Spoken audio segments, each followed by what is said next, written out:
Assalamualaikum warahmatullahi wabarakatuh.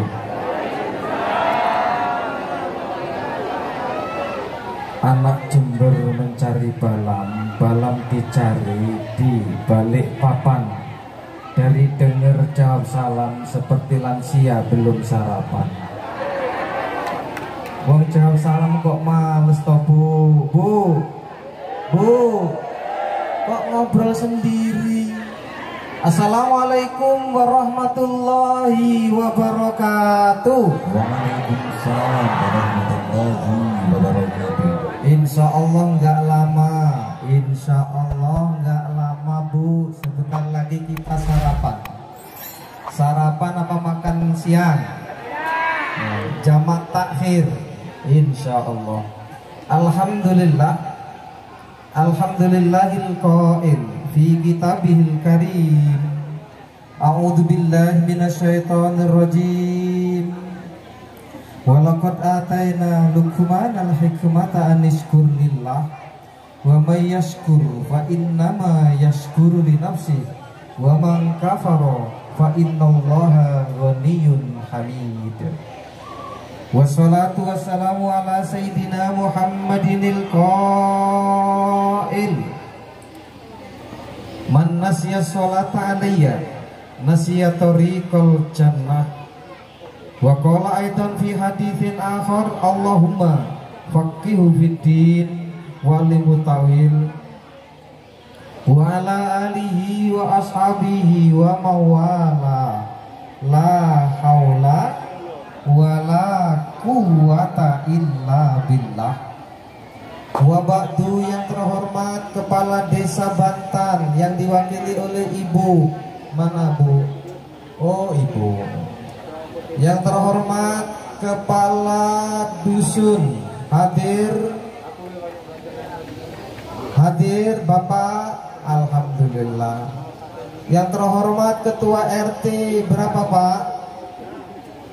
RT 6 hadir Pak, alhamdulillah. Kalau sampai nggak kita sebut nanti kita bisa berabe Pak. Ini kenapa? Yang mempunyai wilayah Pak, sohibul wilayah. Yang terhormat Ketua P2 UKD atau Bapak P2 UKD hadir. Mana Bapak? Alhamdulillah. Beliau itu adalah sarana untuk menghalalkan yang tidak halal. Yuhallilul haram, menghalalkan yang haram. Alhamdulillah. Yang terhormat Sekdin Diknas Bapak Insinyur Haji Dodi Purnama STMM. Banyak betul gelarnya ini. Sebentar lagi dokter insya Allah. Yang terhormat tokoh masyarakat, tokoh agama, tokoh adat yang tidak bisa saya sebutkan satu persatu. Di sini juga hadir Ustadzul Al-Kiram, Ustadz Jonianto hadir, Ustadz Efriansah. Beliau ini Bapak seperjuangan dengan saya di Kementerian Agama insya Allah. Tetapi beliau ada di wilayah ini, saya kebetulan di wilayah Martapura. Bil khusus Sohibul Hajah Bapak Dedi Jamhuri dan Ibu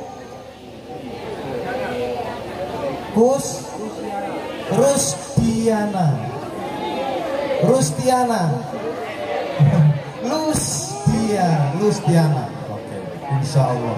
Maaf Bu, salah nyebutkannya. Bil khusus ananda kita Justin Haikal Mustaqim dan Ibu Bapak, salah satu dari kewajiban orang tua memberikan nama yang baik. Justin Haikal Mustaqim, baik apa Bu? Apa artinya Bu? Mbu. Apa artinya Justin Haikal Mustaqim Bapak? Raro. Mak apa namanya? Mak Panda. Justin itu kalau dalam bahasa Arabnya irodah qawiyah. Apa irodah qawiyah? Irodah qawiyah itu adalah keinginan yang kuat. Justin ini adalah bahasa Sanskerta, Pak. Tetapi ketika ditransfer ke dalam bahasa Arab, maknanya adalah irodah qawiyah. Yang terhormat Bapak Beni apa Deni? Beni Riansah, tokoh Bantan Pelita ya Pak ya. Ahlan wa sahlan bihudurikum. Ayo Syekh. Justin Haikal adalah ketinggian, sementara mustaqim adalah lurus. Masya Allah, Bapak dapat dari mana nama ini Pak? Dari Bapak. Alhamdulillah. Semoga ini bibit yang unggul. Amin ya Rabbal Alamin. Kenapa? Karena nama adalah doa. Jadi beliau ini kalau diterjemahkan adalah yang mempunyai keinginan yang tinggi tapi mustaqim, tinggi tapi lurus. Banyak orang punya keinginan tinggi, ambisi tinggi tapi enggak lurus. Banyak apa banyak? Banyak. Menghalalkan segala macam sampai ada istilah tiga: halal, haram, hantam, agar tercapai tujuan. Insya Allah Justin Haikal Mustaqim ini mempunyai keinginan yang tinggi, bisa mereformis Bantan dan Bantan Pelita. Amin ya Rabbal Alamin. Soleh juga muslih. Apa bedanya soleh dan muslih? Kalau soleh khairuhu li nafsihi. Orang yang soleh itu kebaikannya untuk dirinya saja, sementara muslih itu kebaikannya untuk dirinya dan untuk lingkungan. Makanya nanti kalau hanya sekedar soleh seperti Rasulullah, ketika belum diangkat menjadi Rasul, Muhammad dijuluki Al-Amin, yang dapat dipercaya. Kenapa disayangi oleh kaumnya? Karena Muhammad sebelum diangkat menjadi Rasul, derajatnya baru soleh, baru baik untuk dirinya. Tetapi ketika muslih, memperbaiki, mereformis, maka musuhnya jadi banyak. Ada Abu Jahal, ada Abu Lahab, dan abu-abu yang lainnya. Insya Allah ketika nanti beliau menjadi harapan keluarga, tidak banyak musuhnya di Bantan dan Bantan Pelita ini. Amin ya Rabbal Alamin. Bapak Ibu hadirin sekalian yang dirahmati Allah, khitan pada hakikatnya hukumnya sunnah muakkad, tetapi menjadi wajib untuk laki-laki dan mustahabun lin nisa, dan menjadi baik untuk perempuan. Ibu dulu disunat apa enggak Bu? Enggak tahu. Padahal di dalam ilmu fikih perempuan itu juga harus sunat. Mustahabun. Mustahabun itu lebih disukai dibandingkan dengan wanita yang enggak sunat. Apa perlunya? Perlunya biar terkendali. Ada kasus di Surabaya menceraikan suaminya karena suaminya semalam gak mampu 7 kali. Ini kenapa demikian? demikian karena perempuan ini nggak disunat, liar seperti keledai. Paham maksudnya Bapak? Tetapi ketika dipotong banyak, itu juga bahaya, nggak punya nafsu. Maka kalau yang wanita khitannya cuma dilukai, yang dilukai apanya saya nggak tahu, yang tahu ibu. Dilukai apa belum bu? Bu, belum. Bapak ibu hadirin sekalian yang dirahmati Allah, kalau laki-laki hukumnya wajib, walaupun berdasar pada pertama hukumnya sunnah. Kenapa wajib? Ada sebuah kaidah usulul fiqh, ma la yatimul wajibu illa bi fahuwa wajib. Kewajiban itu tidak akan sempurna karena harus adanya sesuatu, bersyarat pada sesuatu, maka sesuatu jadi wajib. Lil wasaili hukmul maqasid, kaidah yang lain. Wasilah itu akan menjadikan hukumnya sama dengan maksud. Kalau maksud yang dituju wajib, maka wasilahnya menjadi wajib. Ada perintah dari orang tua naik loteng, maka wajib untuk menyediakan tangga. Tangga jadi wajib. Kenapa? Kalau nggak ada tangga, nggak mungkin bisa jadi loteng. Perintah orang tua hanya naik ke loteng, tapi kita yang diperintahkan harus menyiapkan tangga. Begitu juga khitan. Khitan ini untuk mempersiapkan anak menjadi anak yang soleh, Pak. Anak yang soleh adalah anak yang sholat. Anak yang soleh bukan anak yang toleh. Karena di dalam dunia ini ada dua anak. Anak yang soleh, anak yang toleh. Kalau yang soleh disuruh sholat cepet-cepet sholat. Kalau yang toleh disuruh sholat toleh. Diperintahkan kemana, jalannya kemana. Sekolah katanya berangkat tapi nggak sampai ke sekolahan. Ini anak yang toleh. Dan khitan ini ibu bapak adalah mempersiapkan mereka agar sholat. Kenapa? Karena sholat syaratnya harus bersih. Makanya syarat menjadi wajib hukumnya agar sholatnya menjadi sah. Sah adalah sesuatu hukum bila terpenuhinya syarat dan rukun. Jenengan sholat bisa sah kalau terpenuhi syarat dan rukun. Jenengan puasa bisa sah kalau memenuhi syarat dan rukun.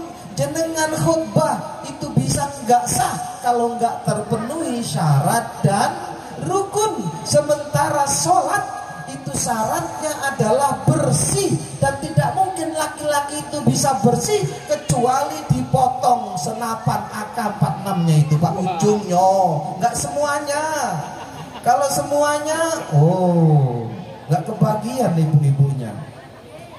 Dek, kapan disunat dek? Kemarin. Kok sudah sembuh? Oh, seminggu yang lalu. Sudah sembuh dek? Ngapa dia? Mana Cuk? Oh, kepanasan. Jadi laki-laki harus disunat agar bersih, persiapan untuk sholat. Murru awladakum bisolah, kata Rasul. Perintahkan anak-anak kalian untuk sholat. Wahum abna'u sab'i sinin. Kapan kita perintahkan anak untuk sholat? Kita perintahkan anak untuk sholat saat usia mereka 7 tahun Pak. Jadi tugasnya Pak Dedi, Mas Dedi bukan hanya nyunatin selesai. Setelah ini masih ada tugas apa? Memerintahkan sholat. Tidak selesai setelah ini kemudian bebas. Tidak. Kenapa? Karena anak adalah amanah Allah. Bila nanti anak salah, orang tua akan terseret juga ke neraka. Tetapi bila anak benar, saat jenengan nanti di kuburan, jenengan akan mendapatkan pahala mengalir tanpa batas. Anak yang soleh yang mendoakan orang tua adalah cerminan keberhasilan manusia yang disebut bapak. Kenapa? Dalam kitab Nasaihul Ibad Annal Kuburo Bahrun Nadamah, bahwa seorang nanti akan menyesal. Saat kapan menyesalnya dan tidak bisa kembali adalah saat sudah dikubur, kemudian tidak punya anak yang mendoakannya, maka dia akan sengsara selama-lamanya. Naudzubillah, tsumma naudzubillah. Kemudian watribuhum wahum abna'u asyri sinin. Pukul mereka saat mereka belum mau sholat, usianya sudah 10 tahun. Berapa Bu? 10 tahun anak harus dipukul kalau nggak sholat. 10 tahun anak harus dipukul, dan memukulnya nggak boleh juga pakai pukulan yang kejam, pukulan yang hanya sekedar untuk memberikan peringatan saja agar dia sholat. Kenapa? Keberhasilan manusia yang hidup di zaman milenial ini adalah keberhasilan bukan pada harta sebenarnya, tetapi pada bagaimana dia istiqomah dalam menjalankan perintah Allah, termasuk salah satunya mengistiqomahkan anaknya terus beribadah kepada Allah Subhanahu wa ta'ala. Penyesalan yang dahsyat akan dirasakan kapan? Nanti saat kita telah meninggal dunia, dan tidak lama lagi Bapak Ibu kita akan meninggalkan dunia ini. Yang sekarang usianya 50, paling 10 tahun lagi. Yang usianya 60 paling 3 tahun lagi. Yang usianya 40 paling 20 tahun lagi. Yang usianya 70 itu nggak lama lagi, tinggal sore atau pagi. Kenapa? Umru ummati baina sittin wa sab'in. Umur umatku itu kata Rasulullah tidak akan jauh dari 60 sampai 70 tahun saja. Ya lebih-lebih sedikit lah. Dan setelah itu kita akan pertanggungjawabkan apa yang pernah kita lakukan di dunia ini. Dan istiqomah itu Bapak Ibu, Al-Imam Al-Ghazali di dalam kitab Ihya Ulumuddinnya mengatakan, la khaira fi khairin la yadum bal syarrun la yadum khairun min khairin la yadum. Bahwa tidak ada kebaikan-kebaikan yang tidak terus, sementara keburukan yang tidak terus itu lebih baik daripada kebaikan yang tidak terus. Nyambung Bapak Ibu? Siapa yang bisa ngulangi? Bu, tidak ada kebaikan yang tidak terus, sementara keburukan yang tidak terus lebih baik daripada kebaikan yang tidak terus. Tidak ada kebaikan guru yang tidak terus, tidak ada kebaikan kiai yang tidak terus. Lebih baik maling yang tidak terus lebih baik daripada guru atau kiai yang tidak terus. Artinya kebaikan itu harus terus menerus. Sholat itu enggak hanya hari ini. Besok ada sholat enggak Bu? Ada. Besok lusa ada sholat? Ada. Sampai kapan sholat itu kita jalankan? Sampai mati. berhenti. Itu disebut istiqomah. Kiai berhenti jadi apa, Pak? Pak, kiai pensiun jadi apa? Jadi maling. Wong kiai pensiun jadi maling. Tapi kalau maling pensiun jadi kiai. Mantan enak mantan kiai apa mantan maling? Mantan maling jadi kiai. Kalau mantan kiai jadi bukan kiai sini, Pak, kiai beneran. Artinya tidak ada kebaikan kiai yang tidak istiqomah.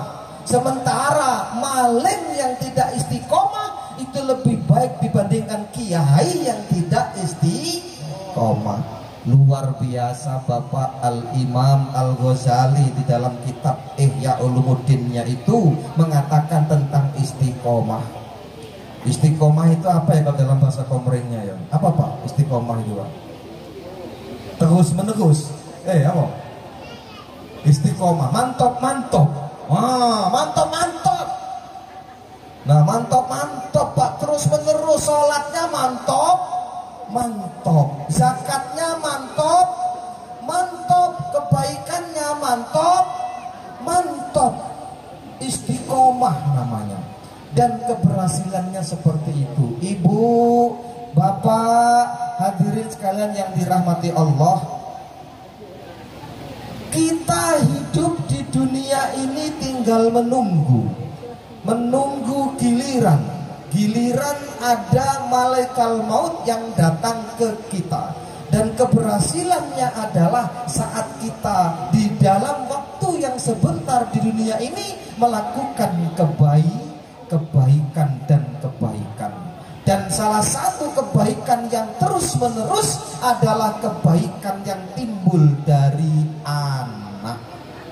Makanya khitan ini Ibu Bapak salah satu dari sekian banyak proses menjadikan anak yang soleh. Tetapi juga bukan satu-satunya Ibu.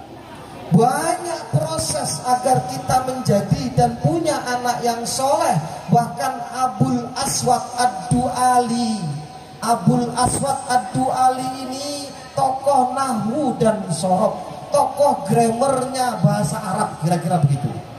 Beliau pernah ngomong sama anak-anaknya, ya bunai, duhai anak-anakku, ahsantu ilaikum sigharon wa kibaron.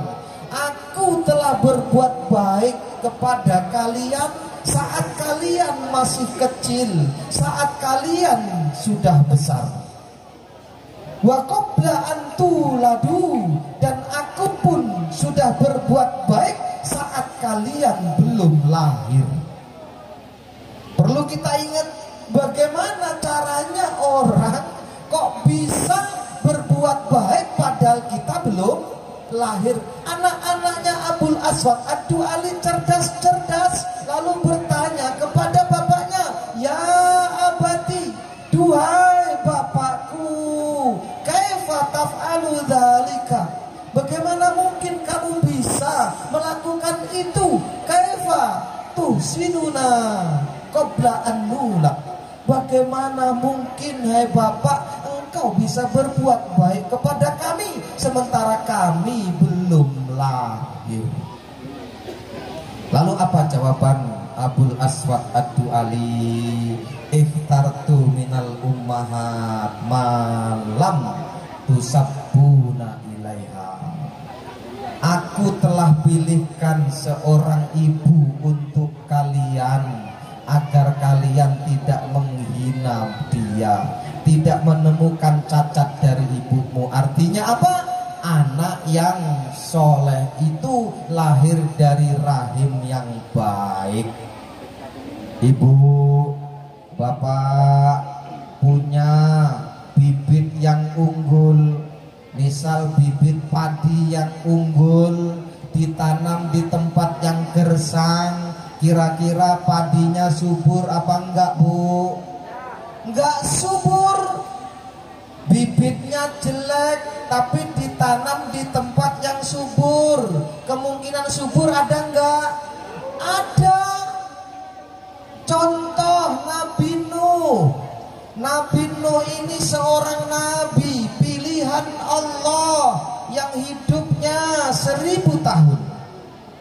Tetapi apa? Punya anak namanya Kan'an. Ternyata Kan'an ini lahir dari seorang ibu, dari sebuah rahim yang dimiliki oleh seorang wanita yang jahat. Kenapa kok bisa menjadi Kan'an? Karena sawahnya enggak subur. Bibitnya Nabi Nuh subur, baik, tetapi ditanam di tempat yang enggak baik, lahirlah Kan'an, Ibu. Kenapa ini saya sampaikan di akhir ceramah ini? Penting sekali ini. Lihat bagaimana kemudian saat Nabi Nuh sudah bertemu, sudah diperintahkan oleh Allah untuk naik perahu. Orang-orang yang beriman sudah naik ke perahu. Ternyata begitu diinspeksi, anaknya dewek nggak naik perahu, Pak. Kenapa nggak naik perahu? Karena dia menentang bapaknya sendiri.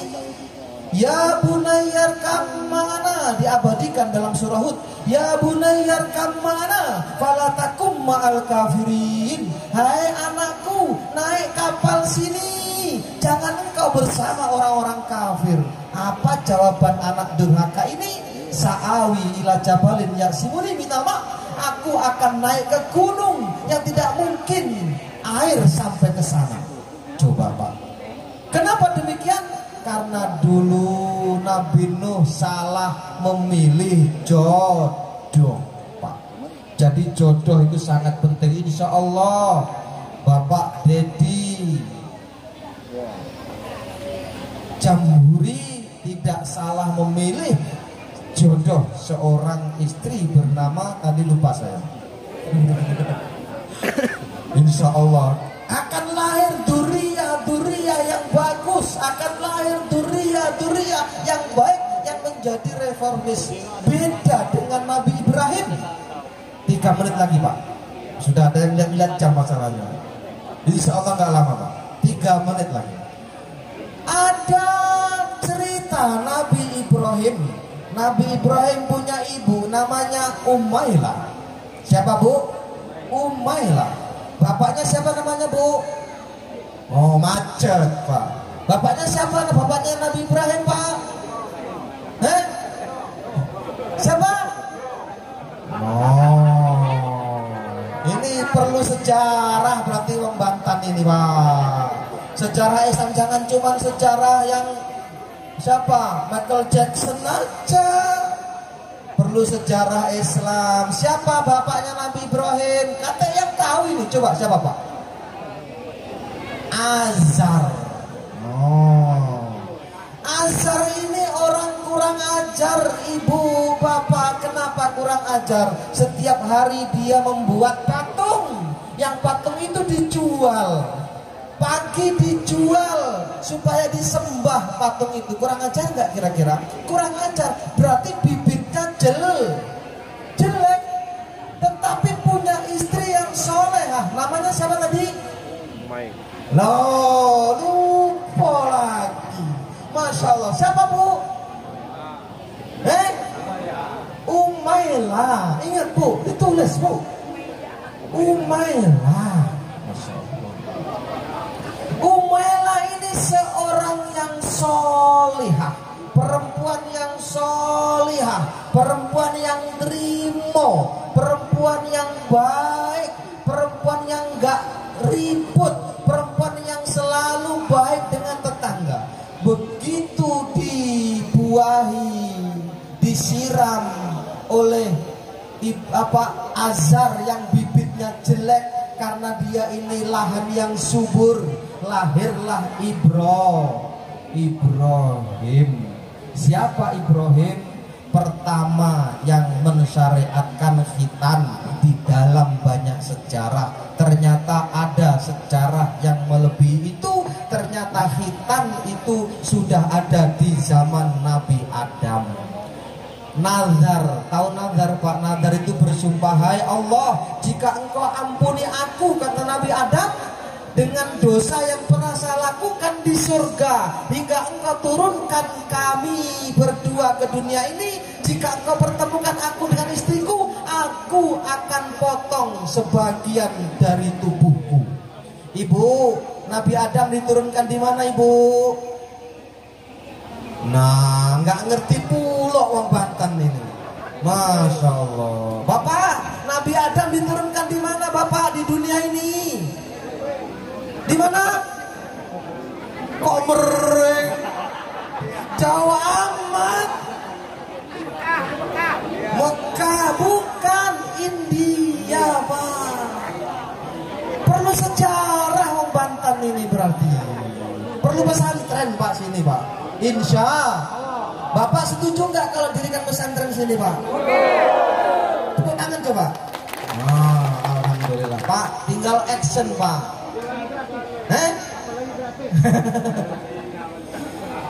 Di India Nabi Adam, sementara Siti Hawa di mana diturunkan, Bu? Kok mering lagi? Di Banten Pelita. Di Jeddah, Pak. Ingat, Nabi Adam diturunkan di India, Siti Hawa diturunkan di Jeddah. Berapa tahun nggak ketemu, Pak? 300 tahun, coy. Kalau kita seminggu ketemu istri, pening. Ada, Pak, saya itu punya duda, Pak. Tetangga saya itu duda. Katanya begini, dia ngomong, saya itu tidur sendiri, bangun kok berdua. Paham nggak, Pak? Ini kalau yang cerdas paham, kalau nggak cerdas nggak paham. Artinya apa? Bingung, Pak, orang nggak ketemu sama istrinya. 300 tahun akhirnya Nabi Adam nazar, ya Allah, jika engkau ampuni aku dengan tanda engkau pertemukan aku dengan istriku, aku akan potong bagian dari tubuhku satu. Lalu kemudian dipertemukan dan sumpah itu diminta sama malaikat Jibril. Kemudian malaikat Jibril ngomong, udah yang itu yang dipotong, kulupnya itu yang dipotong. Jadi syariat itu ditinggalkan, lalu Allah memerintahkan kepada Nabi Ibrahim untuk mengulangi syariat itu. Innamal likulli jurhin bur'un walabur alima cara lisan. Wallahu a'lam bishawab. Assalamualaikum warahmatullahi wabarakatuh.